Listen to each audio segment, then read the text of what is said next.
Hey guys, I got a quick one here.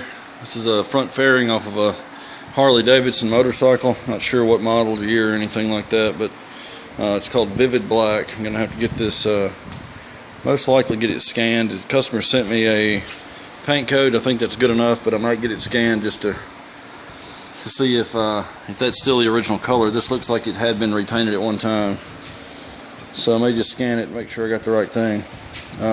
Had it off for some reason, said he dropped it. Got some gouges right here. Also, a little bit on this side. I think there was another spot, maybe right there. That may have been part of it. And there's a couple of little rock chips I'm going to have to fill in since I'm going to be painting it, like right in here. Just don't want to paint over that. White scuff right there, that may have also happened. I think some of this I can wet sand out, but it may end up going through the clear, so just going to be safe and sand it out and just put one coat of primer on these little spots. Just give me something to sand the texture out of. Since I'm probably going to go through to the base, I need something over the base coat, but one coat of primer is really all I need, and that'll give me something just to sand flat. Where I'm not painting directly on base coat. Other than that, it's in really good shape, but it does have some flush mounted signal lights. So what I'm going to have to do is make sure that I tape this off for the base coat application and pull that off and clear everything at once. See how it was done. You can see a step in it, but it's very, very faint, and it was actually polished out after it was done, so all that's basically just shrinkage that you can see. I'm going to try to stay away from that with the primer. You don't want to, if I had to repaint this entire thing, I would definitely try to stay away from this with primer, because you're going to build up the coatings here and you can't do anything but mask this off. So you have a big nasty step in it here. But I think all the damage is far enough away from that I can not have to worry about it. Fill that in, and I'll just shoot one little spot of primer there. I'll cover this, make sure I get nothing on it, but I need primer over that little bit of filler. And after I put some spots of primer here, I'll just go through and probably scuff this thing down with scuff paste in a wet gray pad. We'll be ready to paint it. We'll go ahead and flatten out this spot here. I need to fill and look for any more. And then I'll start wet sanding the damage out and get some primer ready. Alright, the primer's on. This is just one fairly heavy coat. Just over the areas where I had the chips. Area right here that had to be sanded out actually came out in the clear, so I just left that. I'm going to put some Sim guide coat on this just to cover it up. Make sure I get everything sanded. Went ahead and did this whole area in here just so that all the little chips right in the front there get filled in too. Got the turn signals covered up on either side. What I'll do is I'll wet sand these and then pull the tape off and tape a line right up next to it. Finish sanding it. So it's just about ready to go. Once I get this wet sanded, I'll probably leave it in a 600 grit finish scratch, and then I'll come back and finish sanding the rest of this thing with some scuff paste. Then be ready to start blending some paint onto it, give it some clear. You probably have to polish this thing out. It's nice and slick, so let's take out whatever texture's in it and polish it out, get it slick again. We'll be back when I'm ready to paint it. Alright, I've got it wet down with some soapy water. I'm going to take some 600 grit and a bucket of water and just sand all this out by hand, at least in the areas I need to block it down, get the texture out. And I'll run the DA over the rest of it, and then probably a gray Scotch-Brite everywhere else. I'll leave it in 600 grit scratch because I'm not going to seal it. And I've got these covered up just so that I don't put any sanding scratches in them yet, until I get to the very end where I may run 1000 grit over it. I'll uncover that at the very end and then sand those spots. I'm going to go ahead and get this ready to paint, and I'll be back with the adhesion promoter that I'm going to put over the whole thing. Then I'll come back with the black, straight over that, no sealer, and then 2 to 3 coats of clear. Alright, I got this thing ready to go.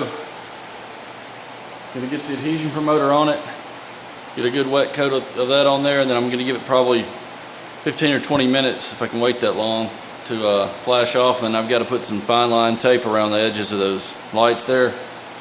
Since they've already been cleared over, I've got to have the adhesion promoter on the clear that's there now, so I'll have to spray it over the whole thing, come back and mask them off for the black, and then just pull that tape off when I'm ready for clear.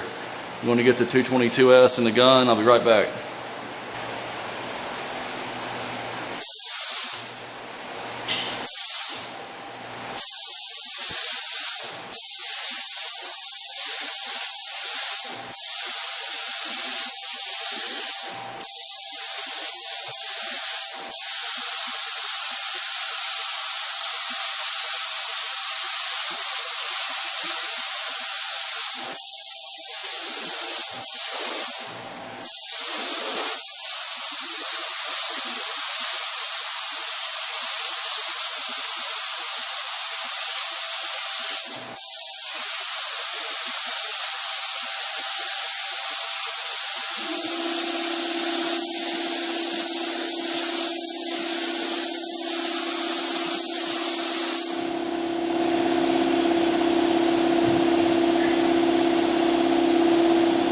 Alright, I'm going to give that a little while and come back and tape off the lights.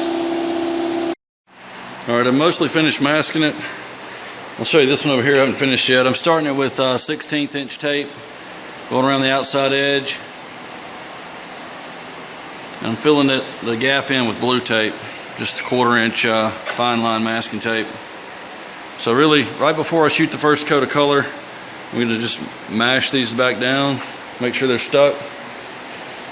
I'll push these down on this side too, and between every coat I'll just have to like push it down a little bit and make sure it's still stuck. And when I go to pull it off for the clear, if there's anything that got on the red, I can just lightly scuff that off of the adhesion promoter, take me back down to the red. Hopefully I won't have to do that, but it's the best I can do. That's a pretty tight radius there, and I can just barely turn the tape enough to make that turn. I'm going to get that filled in. I'll go ahead and tack it off and start with the black. I'm going to show you the first coat of base, and I'll be back for the clear after that.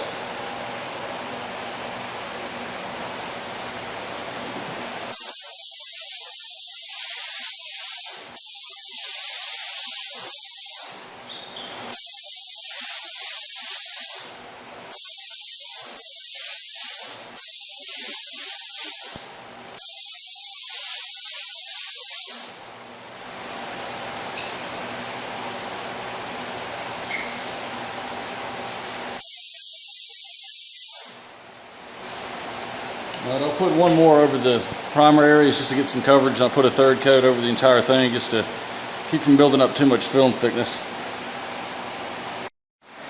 Here it is with the tape pulled, got the base coat done.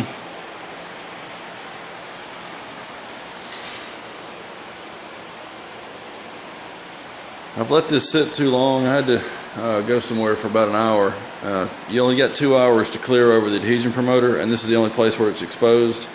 The rest of it's base. It can sit for up to about 8 hours. So what I'm going to have to do is mist a little bit more adhesion promoter just over the lights, and it's clear so it won't matter. Just to kind of reactivate that area, and then I'll clear coat the whole thing in just a second.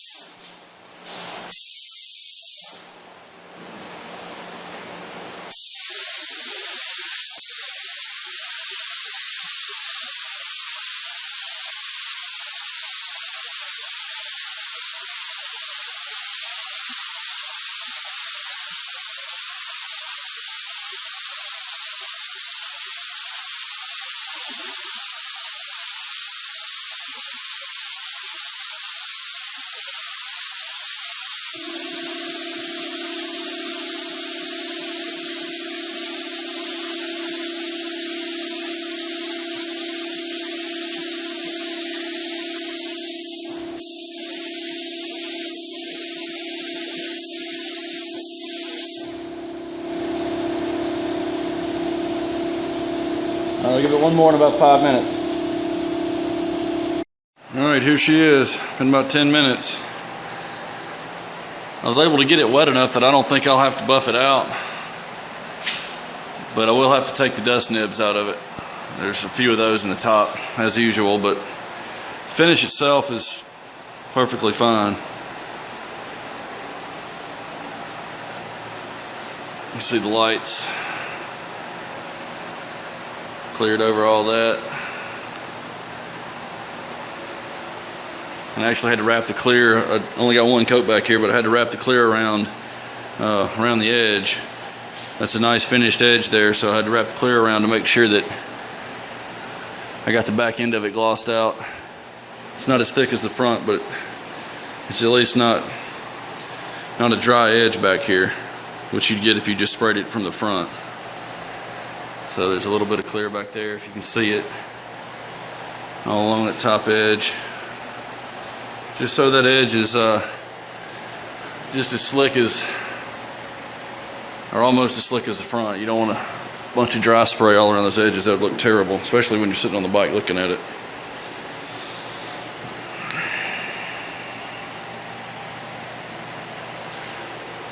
I'll get those little dust nibs taken out, and that'll be it on this one. See you guys later.